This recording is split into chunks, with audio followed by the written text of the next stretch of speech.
This is breaking news. Mayor de Blasio is giving an update on the coronavirus pandemic in New York City. Let's head to that now. We have so many new approaches, and they continue to bear fruit.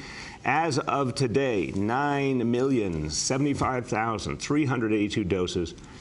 Amazing. Just stop and think of that number, the sheer extraordinary size of this effort, and always be thankful for all the vaccinators out there, all the people who are helping to bring New York City back with everything they do. So that's good news, but we have some other good news when it comes to COVID today. And as of midnight tonight, the state of emergency in New York State ends, and that means the restoration of democracy in New York State. That means local control resumes.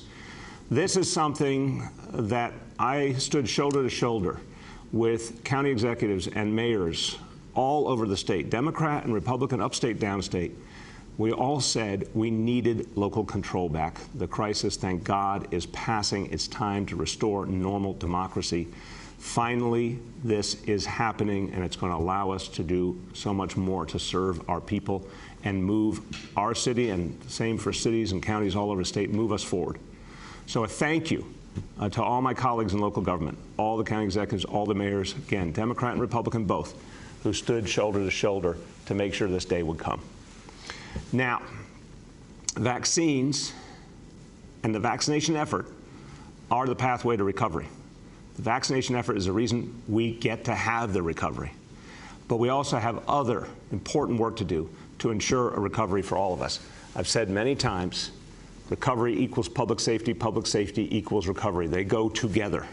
And we have to keep building on our efforts. Yesterday, really powerful announcement from President Biden, comprehensive vision to address the gun violence problem, which is plaguing the whole country, cities all over America. We've dealt with our challenges. Tragically, a number of cities have gone through much worse than us. It all needs to be addressed, and it all is a result of the perfect storm of COVID. The president put forward an extraordinary plan, and it really mirrors some of the things we're doing here and we're very proud of. He talked about the importance of course, the federal government playing a more active role in stopping the flow of firearms into cities like New York. That mirrors what we're doing in our first in the nation partnership with the ATF that we announced here a few weeks ago. The president's focusing on investing in community solutions to violence, like our years and years of investments in the Cure Violence movement and the crisis management system, which is bearing fruit and bringing the community more deeply into the fight against violence. The president is focusing on expanding summer youth program. New York City, we've continued to expand summer youth, highest level we've ever been this year. And the president's focused on successful reentry efforts for folks coming back from incarceration. This is crucial. The question of how to manage people coming back, how to address parole. Commissioner Shea has been talking about this, and we were talking today. I remember the first conversation we had in 2014 on this topic. Change and reform, long needed. In the city, with folks in Rikers, we provide training and education to get people ready to come back. We provide reentry planning. We provide transitional jobs. But the state of New York has not historically. The state of New York sends people back to New York City without preparation, without support, and that's a huge problem. Some folks even are brought from prison directly to a homeless shelter. That's bad for everyone. We made real progress a few weeks ago in Albany with the State Assembly passing our parole reform bill. We're looking forward to the Senate coming back and taking the next big step. This is crucial for public safety and for decency in helping to rehabilitate people and move them away from negative influence towards a more positive life. So the president's plan tracks so many of the things that we believe in and we've been working on here in New York City. The plan we announced for this summer, Safe Summer NYC, is about those community efforts to stop crime. It's about courts coming back, and of course it's about cops, precision policing, neighborhood policing, the things that have worked. Now, today, something momentous. Today, something long overdue. We are talking today about the focus on young people that is now central to the NYPD's approach. We're talking today about Kids First, NYPD Kids First, a new initiative, and there's a fantastic booklet that's been put together to describe the many, many pieces of this initiative. I want to hearken back to just before the pandemic. I gave State of the City remarks before we knew the pandemic was coming. And with Commissioner Shea, we talked about the focus on young people. This is a passion of his, changing the orientation of the NYPD to focus on prevention, to focus on reaching young people, stopping problems before they occur, helping kids to a better path. This is something Dermot Shea cares about deeply. We were about to make it a major, major initiative, and COVID hit weeks later. We now get to come back and do this the right way as the city recovers, and this is the future. Policing with a lens of focusing on young people, proactive, preemptive, positive, building deep connections to communities, taking neighborhood policing to the next level. Great initiatives. Take a look at this booklet and you're going to see great initiatives. One I love called SAS, Sisters Assisting Sisters to Succeed. I love this name, Sisters Assisting Sisters to Succeed. Amazing mentorship program focusing on young women. Other mentorship and career prep initiatives like the Law Enforcement Explorers, youth coordination officers. So many pieces that focus positively, productively, creatively on young people. I want you to hear from Commissioner Shea in a moment, but first, a video NYPD put together to illustrate the impact of these programs. It's very, very powerful. I want you to see it now.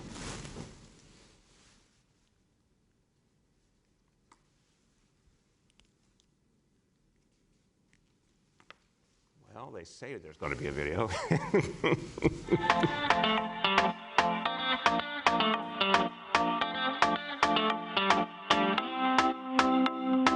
Honestly, I'm looking forward to being able to hang out more. I'm fully vaccinated. Since the pandemic is over, I look forward to playing sports.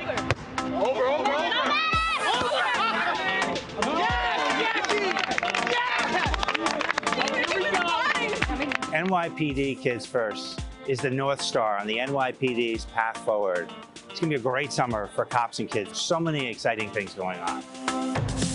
My name is Officer Frazier, and I'm a Youth Coordination Officer at the 106 Precinct in Queens. As the city reopens, the NYPD is putting kids first. Our goal is to give kids the tools they need to thrive: mentoring, internships, jobs. We're working with the New York City Police Foundation to give young people options. The Options program is a program that's funded by the New York City Police Foundation and works closely with the police officers of the NYPD to help provide for the youth and kind of just connect the community with the NYPD again. We don't see the officers that we work with as officers. We see them as family. We see them as friends. Some things I did in my options program was learn how to budget my money. The reason why I like coming to 127 Penn is because here I have a family, I have people I could talk to. Options has prepared me to go to college because I was fortunate enough to receive a scholarship to help me towards tuition. It's an amazing program, and I really cannot wait to see where it goes.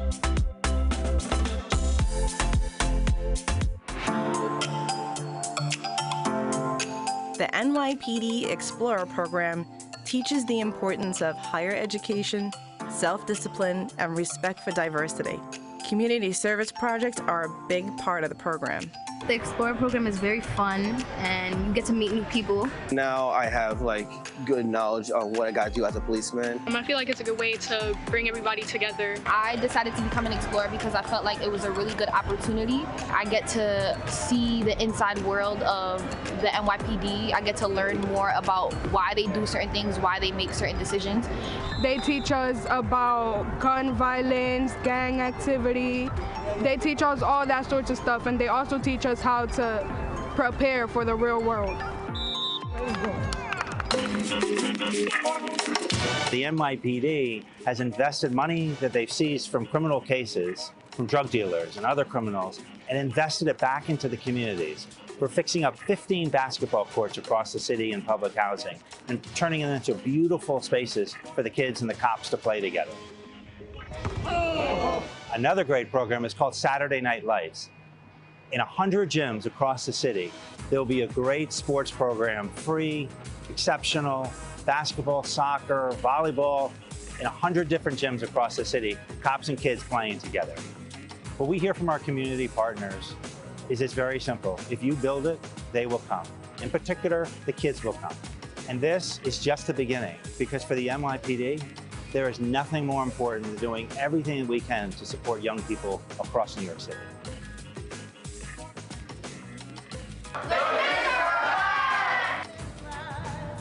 No moment to lose it, gonna push right through it.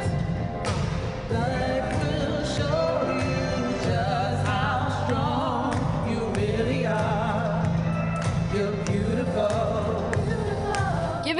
the resources to empower themselves paves the way for a better city.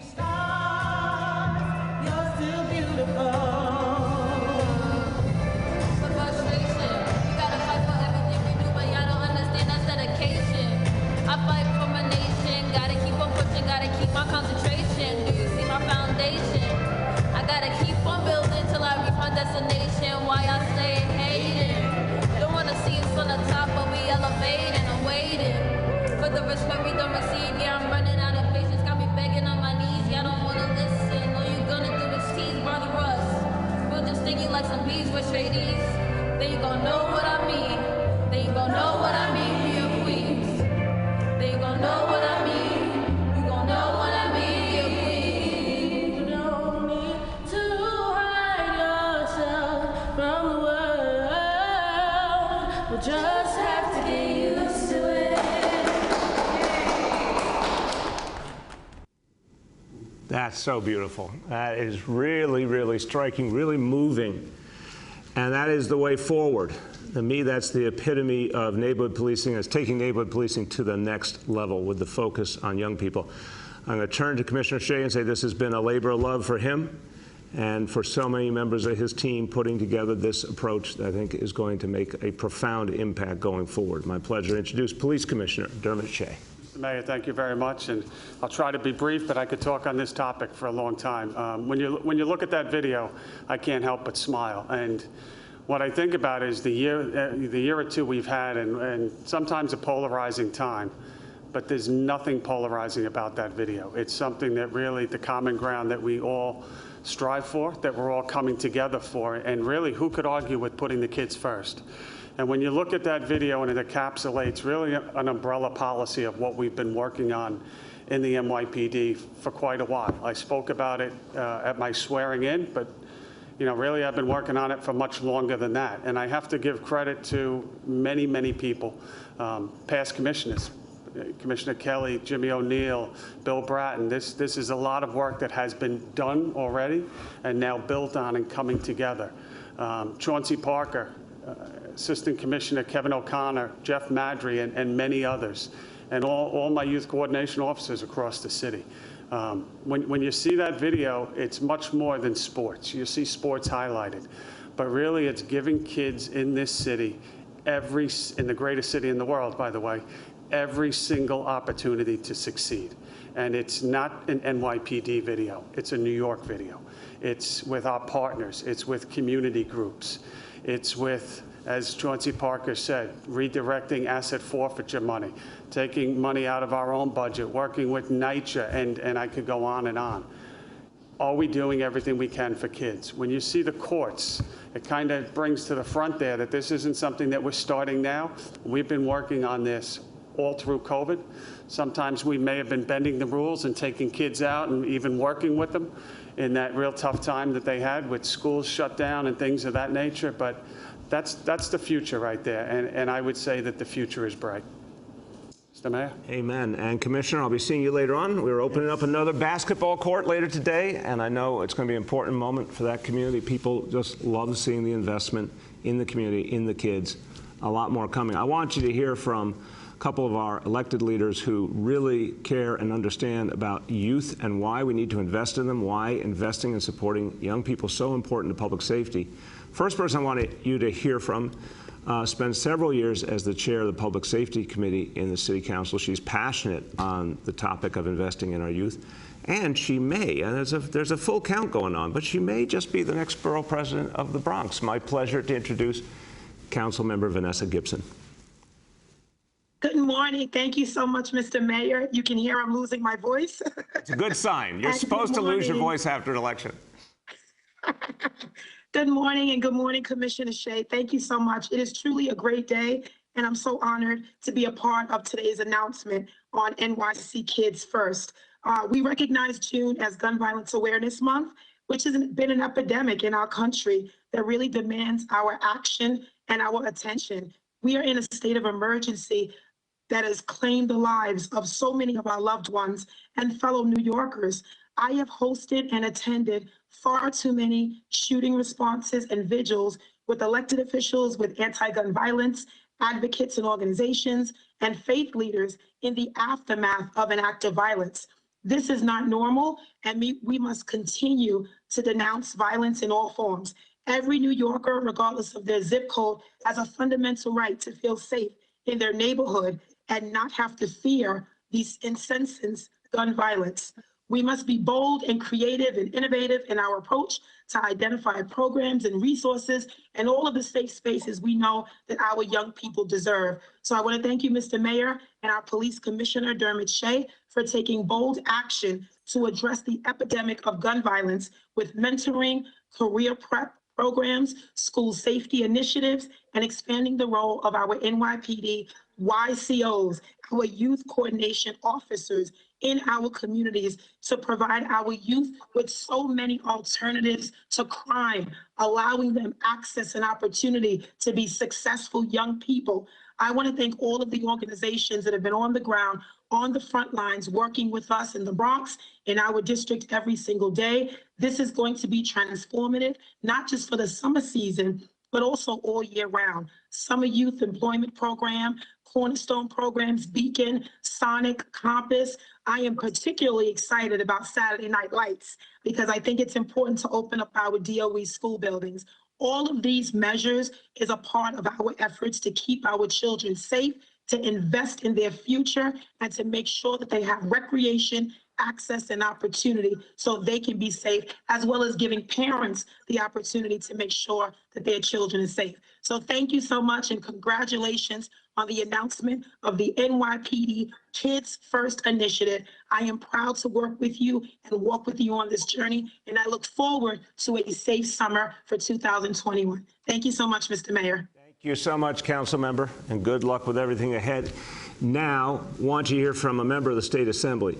And I want to start by saying a tremendous thank you to David Weprin and every Assembly member for supporting our parole reform bill, which is really going to make a difference. Took a major step, something that's been needed for years and years. The Assembly did that.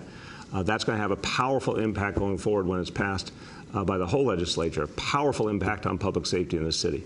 Second, David Weprin and I go back together to our first years in the City Council together.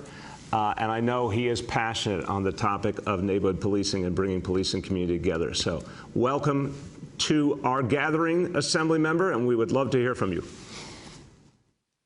Good morning, and thank you, Mr. Mayor. Thank you, Police Commissioner Dermot Shea and the NYPD for bringing out and highlighting this very important new initiative, NYPD Kids First. We are at a critical juncture in our city's trajectory. Unfortunately, crime is on the rise and distrust between communities and the police has grown. The NYPD Kids First program is one of the many ways in which we can build better relations between our communities and our police departments. Furthermore, the COVID-19 pandemic has brought on so many hardships for New York City school students.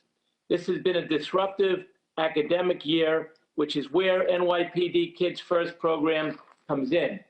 The NYPD Kids First program provides our young people with excellent mentorship, tutoring, and educational opportunities. Through the NYPD's Youth Community Center, young people have the opportunity to stay active by participating in basketball, boxing, and even dance programs. There are also so many programs for college and career preparation. Once again, I want to thank Mayor de Blasio and Commissioner Shea for expanding and highlighting this very important new initiative. Thank you so much, Assembly Member. Thank you for everything you've been doing to support us in Albany. It's made a big difference. And thank you for supporting this great new initiative today. All right, everybody. We're going to go, as always, to our indicators in a moment, but I want to do something special first because we've got some people in this city who are just treasures. They're folks who have given their whole life to New York City and made a difference. And particularly this absolutely sacred issue of keeping this beautiful city together. The most diverse place on earth needs shepherds who make sure that all our communities stay in communication, that even in times of crisis, we find unity and that we support each other and create solidarity between communities. No one has done that more for years and years for this city more than Rabbi Michael Miller. This is a personally very, very important moment to me to be able to thank him on behalf of the people of New York City, because I have known him going back decades. His extraordinary work at the Jewish Community Relations Council has been, of course, about bringing forward the concerns of the Jewish community and supporting the needs of the community, but it's gone so much farther. He has been one of the great agents of unity, one of the great voices of the beauty of the city, the power of the city, the diversity of the city. You see some photos there where Rabbi Miller has been one of the go-to people when we needed faith leaders to think together about how to address a challenge, any challenge. Everyone knows one of the first calls you make is to Rabbi Michael Miller. 36 years of outstanding leadership to this city, for this city, fighting anti-Semitism, but also fighting racism and every other form of bias, building relationships between people of all communities in a city that needs those special people who know how to do that. I've also had the honor of going with Rabbi Miller to Israel, and he's been the person who led delegations and taught me a lot. And for Charlene and I, we hold him dear as a friend and as a guide.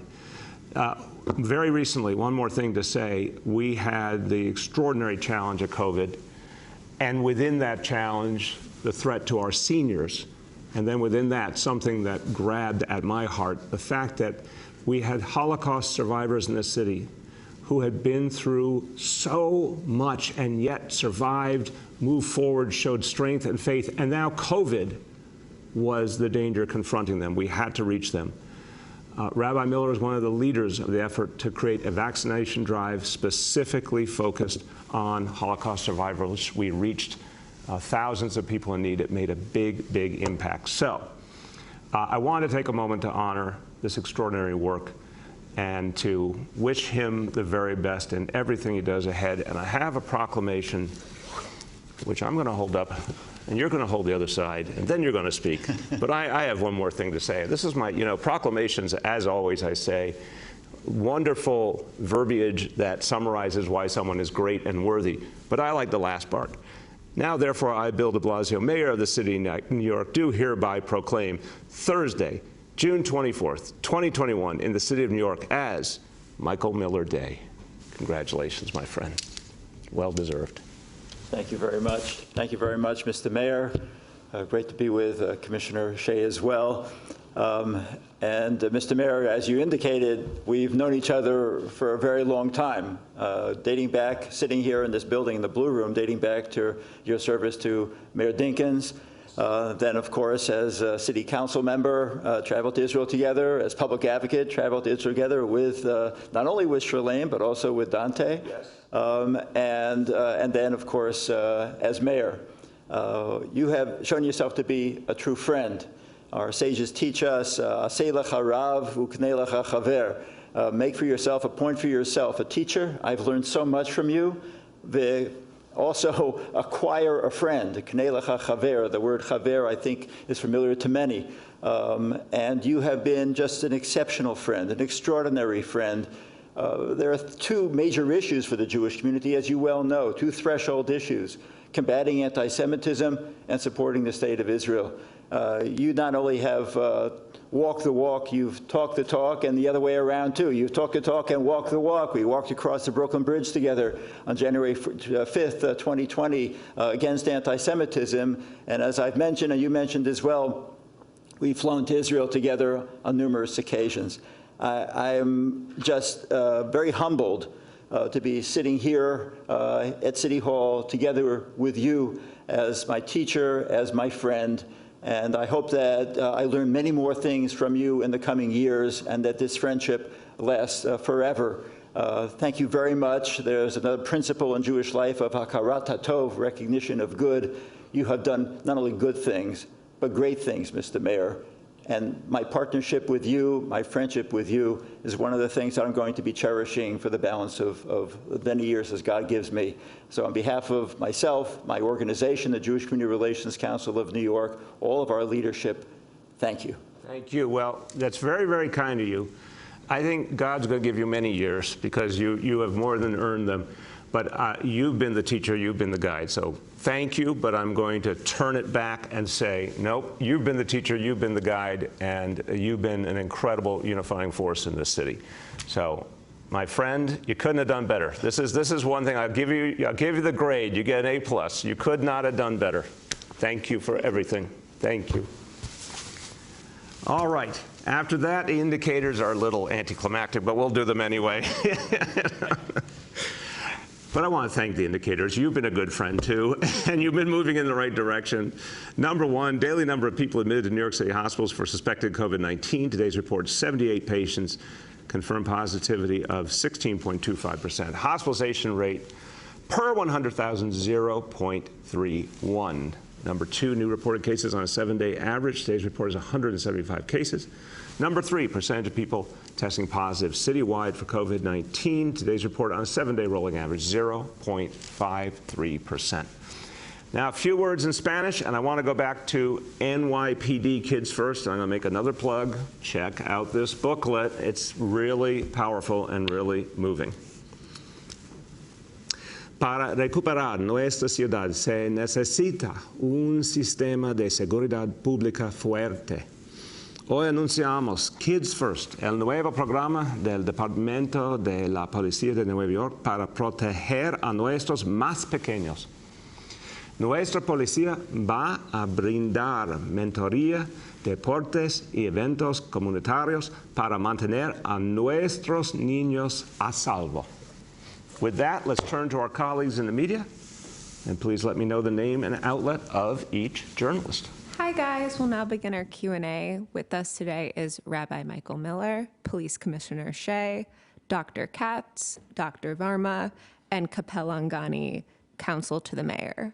With that, we'll go to Sif from WNBC. Hello, can you guys hear me? Yes, indeed. How you doing?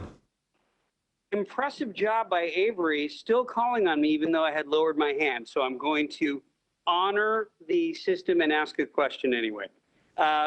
Mayor, I wanted to, now that you've had a full day to absorb the mayoral results, I wanted to get your sense of how you would advise New Yorkers to make sense of what happened, given that we have a round of ranked choice voting to be unveiled next week, and then a week after that, and then no certification until mid-July. What should New Yorkers make of this uncertain period? I don't think there's a lot to worry about. You know, back in the day, we had September primaries. This would be a really challenging moment if we had a September primary, a November general election, and we were waiting weeks and weeks to know who won the primary. That would be really problematic. But it's a June primary now, and there's time. I don't find this particularly problematic at all. I think what we're seeing is a functioning system. Some races, some of the council races got decided outright. No need for further counting. Others, a lot of races, obviously, it's going to be a few weeks. But the good news is, Andrew, that every vote's going to be counted, and votes are going to have much more impact than ever before, because this is the good part of ranked choice. It's frustrating, I'm not going to lie. There are frustrating elements of ranked choice voting, but the good part is, if you voted, for example, for a mayoral candidate who didn't do so well, your vote continues to stay alive until it finds a home and has the maximum impact. That's pretty cool. So I think people should just recognize there's going to be plenty of scrutiny to make sure the process goes well. It's only a few weeks, and then there's plenty of time for general election campaigns. Go ahead, Andrew.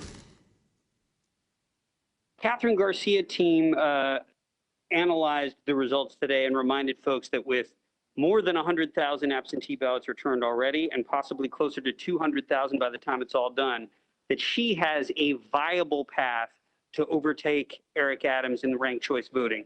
Do you agree with that assessment? I think the history of ranked choice voting and just elections in general, when absentee ballots are involved, suggests that whoever's leading on election day typically does win if it's a pretty decisive margin. We certainly see that here. Eric Adams had a really good night. That said, yesterday I identified 3 leading candidates, Eric Adams, Maya Wiley, and Catherine Garcia, all of whom can legitimately say, until every vote is counted, this isn't over. They all had strong enough showings to say there's more to play out here. So we should all wait for the full result and the whole process. And we want every vote counted, and we want the whole ranked choice process to proceed. And we all want to be able to watch it to see how votes continued to have power, even if their first choice didn't win. So that's the way I see the state of affairs right now. Next is Sean from the Daily News. Hey, good morning, Mr. Mayor. How are you? Good, Sean. How you been? Pretty good, pretty good. So yeah, on the occasion of the primary, the governor kind of held forth yesterday and took some shots at you. Not the first time he's done that. He said your administration was hyper-political and incompetent, making him look forward to your successor. Any response to that? You know, I'm gonna borrow from something Commissioner Shea said some weeks ago after something else the governor said. My message is I stopped listening to him a long time ago. Go ahead, Sean. Fair enough. And yeah, with the state of emergency ending, I understand that carry-out booze will also be a thing of the past. Any thoughts on that very popular program? Is there anything the city can do to allow people to allow shops to perpetuate carry-out booze? Yeah, it actually worked pretty well. I don't blame anyone who thought maybe that could be a little dicey, but it actually worked pretty well. And I am concerned, of course, about all the restaurants and bars that we want to survive as part of the life of the city, all the jobs they provide, the future of our tourism, depends on as well. So I think that should be looked at to see if there's some way to appropriately continue it, at least for the foreseeable future while we're trying to bring back the hospitality industry. Next is Henry from Bloomberg. Hello, Mr. Mayor. How are you doing? It was a moving tribute to Rabbi Miller. Thank you, Henry. Well, from the heart, really from the heart. Also, he knew me when I had long, curly, dark hair. Those were the days. So when I see him, I feel young again. Go ahead, Henry. Fair enough. I want to go back to the question I asked yesterday, actually, about the budget. I wanted to know what the points of contention are between you and members of the city council that still need to be resolved. What are those issues that remain outstanding? Henry, I appreciate the question, but I'm honestly going to tell you, I don't think it's an issue of points of contention. I think it is an issue of figuring out priorities and refining them. And this is a part of the budget process where there's a lot of back and forth on exactly what dollar figure to put into certain initiatives, what will work, what's viable, what's a priority. It's not a contentious moment. There's been lots of negotiation over weeks and weeks. And at this moment, I think it's leading us to a good place. Go ahead, Henry. What are the issues? Which areas are still up in the air in terms of how much you want to spend on what? What are the various issues that must be resolved before you have a budget agreement? For example, historically, Henry, council has a very strong interest in cultural organizations. Let's use that as an example. Determining what's the right dollar figure is the conversation we're going through now. It's always been a priority for the council. We want to figure out with them what makes sense in light of other priorities as well. They've always focused heavily on libraries and other areas. This is well known. Figuring out, though, what is the exact right number, what is the exact type of initiative, these are things we're working through. The council, to their great credit, and I mean really great credit in recent years, has focused a lot on reserves. We've continued to build up reserves. That's a real conversation, too. What's the next step we should take in building reserves further? These are all the kinds of topics, but again, they're the topics that are being discussed collegially, trying to figure out what is the right balance. Next, we'll go to James from Pix 11. And good morning, Mr. Mayor and everyone on the call, and congratulations to Rabbi Miller. And James, you forgot to say, it is once again, objectively and truly, a beautiful day in New York City. That it is. And on to my question. You talked about the lifting of the state's state of emergency, bringing back local control. The state of emergency included daily updates on COVID numbers from the state. The governor said that will now end. Will it end on the city level? And by the way, I'm not encouraging that, especially if it involves ending these daily news conferences, which have boosted our access to government and to you. But please elaborate on the changes that local control will bring. Yeah, James, I think these briefings have been very important, and they will certainly continue. We did a little analysis about the kind of briefings that have been given around the country by mayors, governors in the context of COVID, particularly in the year 2021, and can safely say I'm taking the most questions, or one of the the largest groups of questions of any chief executive in the nation, and I think it's been very healthy for everyone. So we'll continue these briefings. I would say, as has been the case often, the city of New York takes a cautious approach. And so we are going to keep close eye on the data. We're going to keep updating people for the foreseeable future on the indicators. So far, our experience dealing with the variants has been very successful, but this ball game ain't over. Lot to play out to continue the vaccination effort, to guard against any new challenges with COVID, obviously getting ready for schools to open fully in September. So James, my answer is, I think we'll stick with this regular briefing approach for the foreseeable future. Go ahead. Good to hear. You've also had praise for essential workers, and yesterday the governor unveiled renderings of the Circle of Heroes monument to those we've lost and to essential workers who helped New York get through the tragedy.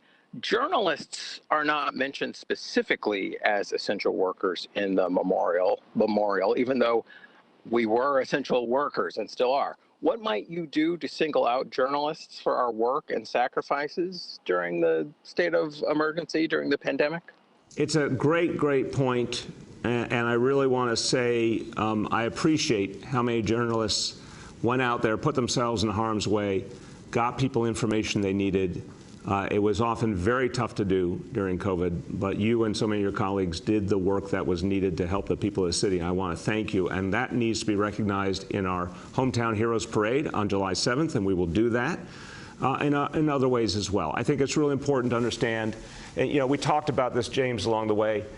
I've tried to express thankfulness to journalists who have raised important issues that we need to address, things we didn't necessarily see playing out, that they heard from the grassroots that I needed to know, my team needed to know. But also, people are so hungry for information, and they needed it during this crisis, and you and your colleagues were there. So real appreciation for that, and we're certainly going to honor it, including on July 7th. Next is Nolan from The Post. Good morning, everybody. Good morning, Nolan. How you doing? I'm doing all right, Mr. Mayor. How are you?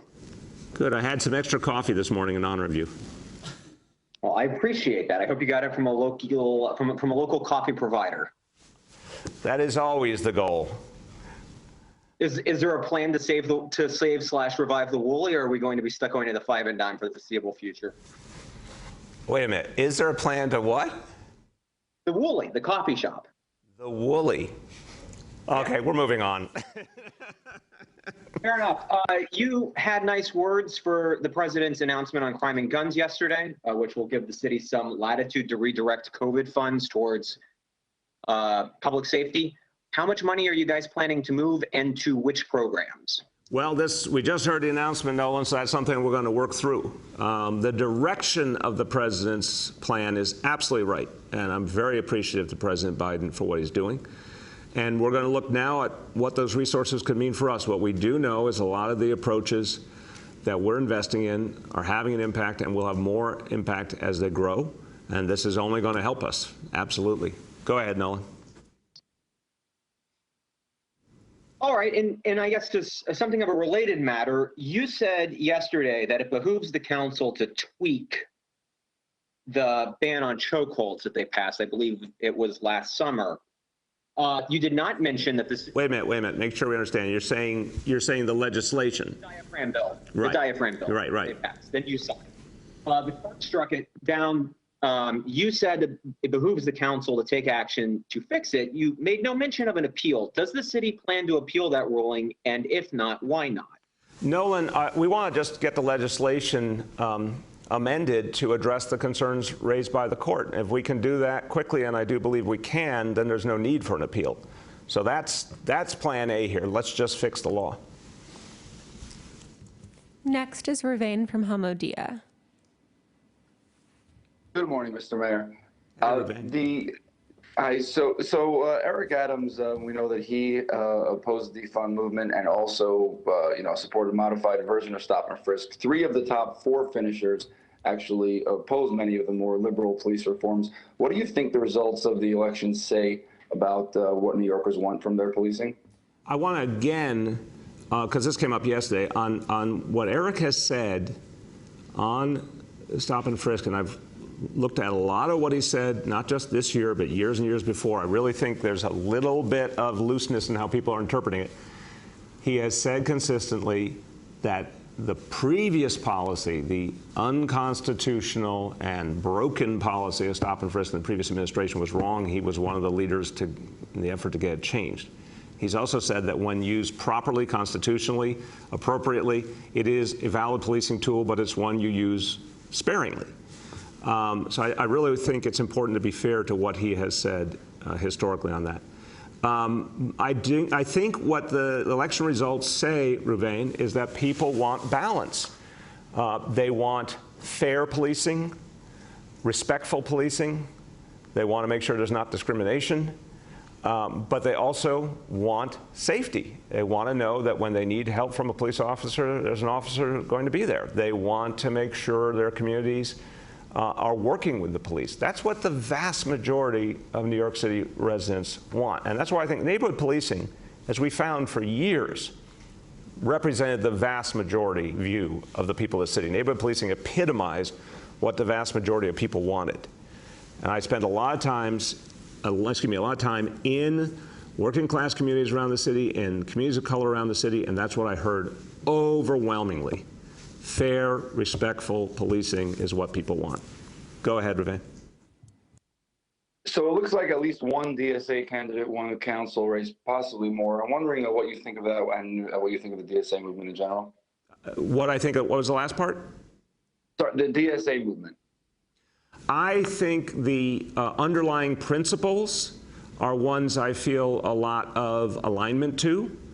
I think the approach, depending on the individual, sometimes makes a lot of sense and sometimes doesn't. I mean, obviously, I very energetically supported Bernie Sanders in this last election. I think he epitomizes a lot of the good we've seen in that movement. I think there's some other folks in the movement who need to do more work to listen to communities, to work with other people collegially. I think it's a mixed bag, like any other movement, any other organization. The underlying principles, there's some very good stuff. Some of the specifics, obviously, I might disagree on. We have time for 2 more. First, we'll go to Yoav from the city. Hi, Mr. Mayor. Just in the context of the state emergency declaration ending, there was a component that the city had something similar, and forgive me if you've already addressed this, but is that ending at the same time, you know, the emergency contracting and those types of things? It's a really good question, Yoav. We're in a different situation because we're where the rubber hits the road. So we have to assess first what the state has done and then the ramifications for us and how we might make adjustments. I think we have made a lot of progress coming out of this crisis. As I said, there are still elements of this crisis that we're attending to and that we have to be ready to deal with if we see any changes. So we're going to assess that now and have more to say on that in the next few days. Go ahead, Yoav. Okay, well, just to drill down, let's focus on emergency contracting, for example. Why would that still be necessary at this point? The question is always going to be what we need ready in the event of any resurgence. I don't predict a resurgence right now. I think we're doing really, really well. The level of vaccinations outstanding. It continues to grow. But we do need to be mindful. There's still a challenge out there. We have to be able to address it. That's something we're going to look at to make sure, God forbid there's something else we have to do, that we are well positioned to do it. We obviously have a strategic reserve we've built up. All of these pieces have to be evaluated. Whatever happens, Yoav, I want to make sure we're ready for any change, any development thrown at us. Last, we'll go to Kevin from the Brooklyn paper. Hey, Mr. Mayor, how you doing? Good, Kevin. How you doing? Can't complain. I wanted to see if I could get some more details about the NYPD Kids First program. It sounds like it's an umbrella of a lot of existing programs. Can you say what specifically is new about this and how much funding is being directed towards it? I will start, and I'll turn to Commissioner Shea.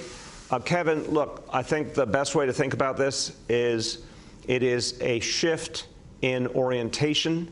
It is a strategic shift to declare throughout the entire NYPD and the entire city that the focus needs to be on young people and these proactive, positive attempts to reach young people. The commissioner can speak more eloquently than I can, but I heard him when we first started working together talk about this with real passion about the difference between encountering a young person after some real problems had occurred in their life, and now we were dealing with a challenge and a problem, and that kid was in a problem, versus seeing a warning sign and dealing with it right then, or reaching a young person even before there's a problem and giving them a positive path. It is a difference of strategy and orientation. I think it's going to make a big difference. A lot of pieces, some of which have been around for a while, some of which are more newly created. But this is a powerful direction. Commissioner, to the specifics, all yours. Yeah, I think that's a great question. And you're right, Mr. Mayor, it's a combination. There's an awful lot that is new. I would bring you back a step. If you think about crime fighting in New York City and with the NYPD, it's something that we've been extremely proud of for a long time. If a robbery happens or there's a pattern of crimes in an area, we knew how to attack it. We knew how to attack it and solve the problem in a concentrated area. We were a little spread out on services with youth. So now, since last year, with the addition of the youth coordination officers and providing additional training to them, we're kind of looking at it in the same venue. What do we do with a child that lives in a particular area that we run into that needs services or maybe on the wrong track? And are those police officers aware of every potential avenue that's available to them? The answer was no, from a police department perspective. The answer today is a firm yes. There's a lot that's been done in the last year and a half. I'll just point towards you again, that track that kids are on. Are we doing everything possible? And we've historically done a lot to help kids, but we're doing more than ever. We're partnering more than ever with local community groups, I'd be remiss if I didn't mention, for example, the New York City Police Foundation. Absolutely, firm support that they're providing to us. The amount of internships that we're providing, working with the Police Foundation and steering kids toward private-public partnerships with businesses, incredibly proud. And again, I touched on sports before, but not every kid is involved in sports. So we are doing programs with robotics. We are doing programs with mentoring. Yes, we are teaching kids how to draw up resumes. We're teaching kids how to open up bank accounts. So there's a whole umbrella of services that are now being provided at local levels, at 127 Penn, and there is quite a bit new. And if you want to know more, I advise you to come out to the 42nd Precinct tonight at 4 o'clock, and you're going to hear more of what we're doing. Thank you. And Kevin, just the fact that there's youth coordination officers, I mean, that just really bears recognition. The officers whose focus is to develop relationships with young people and find ways to help proactively. Incredibly powerful, positive initiative. And the fact that so many kids are going to be given hope, are going to be given opportunity, are going to feel what their potential is in new ways.